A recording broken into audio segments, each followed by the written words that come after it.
Pilipinas, may sikretong diskarte para maisahan ang China sa West Philippine Sea.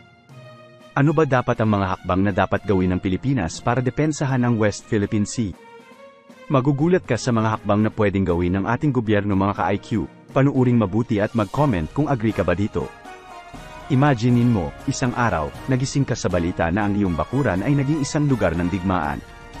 Ito ang malupit na katotohanan sa West Philippine Sea, kung saan ang kamakailang agresibong aksyon ng China Coast Guard laban sa isang barkong pang-resupply ng Pilipinas ay nagdulot ng mga nakakabahalang tanong.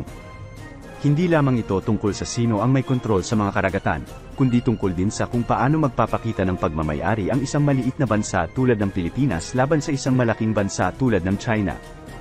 Atin pong pag-aralan ng mas malalim ang isyong ito at abangan ang mga susunod na pangyayari, dahil mayroon tayong magagawa upang takutin ang China sa pinakamalakas na paraan. Sa isang karaniwang araw sa West Philippine Sea, ang barkong Pilipinong M.L. Kalayaan ay biglaang nakatagpo ng puwersa, isang water cannon, na ibinaril ng barko ng China Coast Guard 5203. Ito ay hindi lamang isang isolated case kundi isang pagpapakita ng patuloy na alitan sa West Philippine Sea, isang tug of war tungkol sa karagatan at karapatan sa soberanya. Ang mga implikasyon ay malawak, na umaabot sa malayo sa labas ng mga panganib na kinakaharap ng mga tripulante ng barko. Ito ay isang hamon sa mismong esensya ng batas sa pandaigdigang karagatan at sa karapatan ng Pilipinas na maglayag at magamit ang sarili nitong mga karagatan. Ang nakataya dito ay hindi lamang isang piraso ng karagatan kundi ang prinsipyo ng pambansang soberanya at international respect. Eto ngayong ang katanungan, ano ang susunod na hakbang ng Pilipinas? Ang Pinas ba ay nakatadhana na maging mga walang kalaban-laban, o mayroon bang diskarte upang baligtarin ang sitwasyon sa West Philippine Sea dispute between Philippines and China? Pag-unawa sa West Philippine Sea map, higit pa sa mga linya sa isang chart. Upang maunawaan ang West Philippine Sea dispute, dapat nating maunawaan ang mapa. Ang rehiyong ito ay tila isang malaking mosaic ng mga overlapping claims, likas na yaman, at estratehikong kahalagahan. Ang 2016 Arbitral Award at ang United Nations Convention on the Law of the Sea o UNCLOS ay mahalaga sa pagtukoy ng 200 kilometers na Exclusive Economic Zone o EEZ ng Pilipinas, ngunit ang pananaw ng China sa map of West Philippine Sea ay malinaw na iba. Ang magkaibang interpretasyon ng mga hangganan ng karagatan ng Pilipinas at China ay nagpapakita ng isang komplikadong larawan ng West Philippine Sea conflict. Bawat linya sa mapa ay naglalaman ng kwento ng kasaysayan, pakikibaka, at diplomasya. Ang pagkakaroon ng kaalaman sa lugar ng labanan ay isa lamang, pero paano magagamit ng Pilipinas ang kaalaman na ito upang palakasin ang kanilang posisyon? Ano ang mga estratehiya na nakatago sa mga detalye ng mapa? Abangan ang mga susunod na clips. Pero bago ang lahat, nag-subscribe ka na ba ka-IQ? Mag-subscribe na para lumaki pa ang ating community. Mag-comment muna din mga ka-IQ, may naiisip ka bang paraan para matigil ang bullying ng China bukod sa pakikipaggera? Meron pang ibang paraan. Magugulat ka. Military option, isang pagpapakita ng lakas o daan patungo sa pagpapalala ng West Philippine Sea dispute. Ang pagkukonsider ng isang military response bilang tugon sa mga pambubuli ng China in West Philippine Sea ay mayroong mga kaakibat na panganib.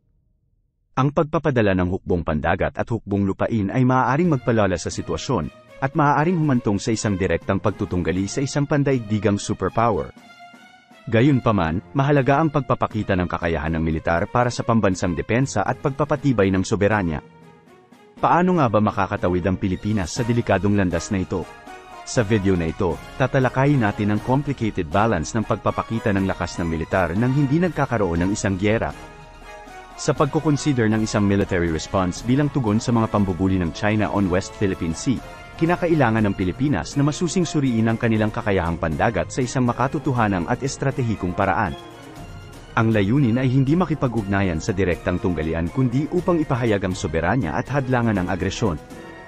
Ang estratehiya ng Pilipinas sa pandagat ay maaaring kombinasyon ng mga taktika ng pangkaraniwan at hindi pangkaraniwang digmaan, na nagtataguyod sa mga lakas ng iba't ibang uri ng sasakyang pandagat at teknolohiya. Ito na ang exciting part mga ka-IQ, mag-comment ka kung sang-ayon ka sa mga estratehiya na ito. Una, mga sasakyang pandagat sa patrol at pagmamasid. Ang pundasyon ng anumang defensive strategy sa West Philippine Sea ay binubuo ng patrol at pagmamasid. Ang mga Del Pilar-class offshore patrol vessels ng Philippine Navy, na binili mula sa Estados Unidos, ay maaaring maglaro ng mahalagang papel.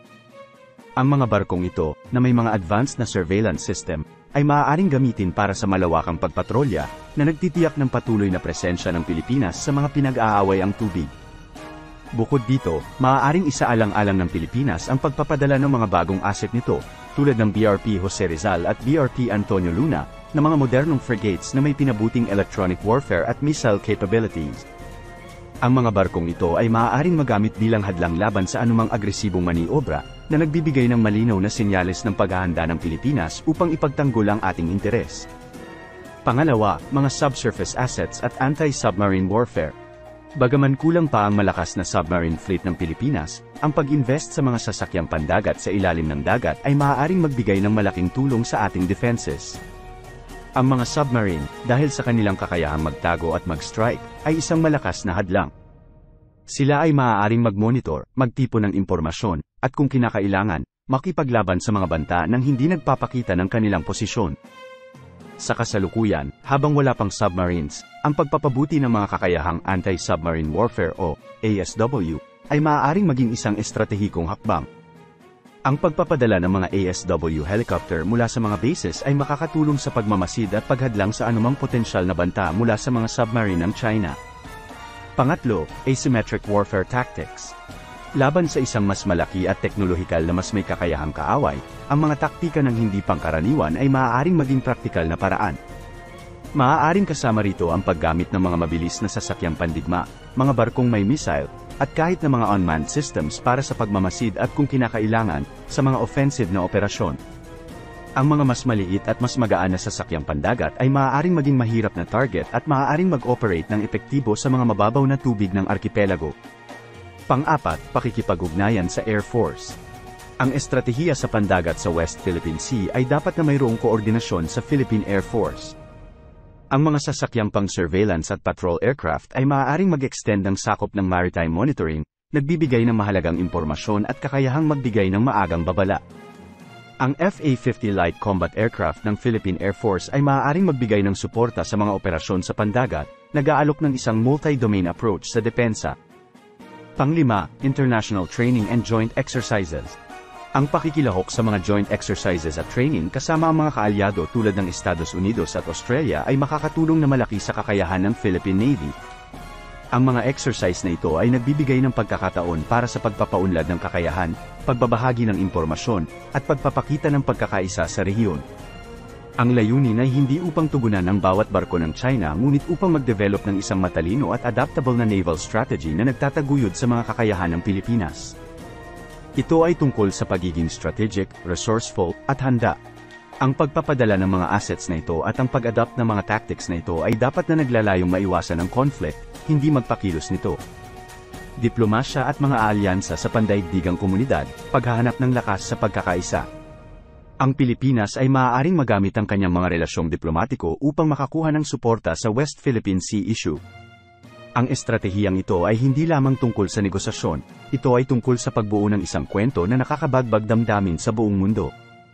Sa pamamagitan ng pagkakaisa sa mga bansang mayroong mga katulad na alalahanin tungkol sa karagatan, ang Pilipinas ay maaaring lumikha ng isang kolektibong tinig na mas malakas at mas nakakaapekto kaysa sa sarili nito.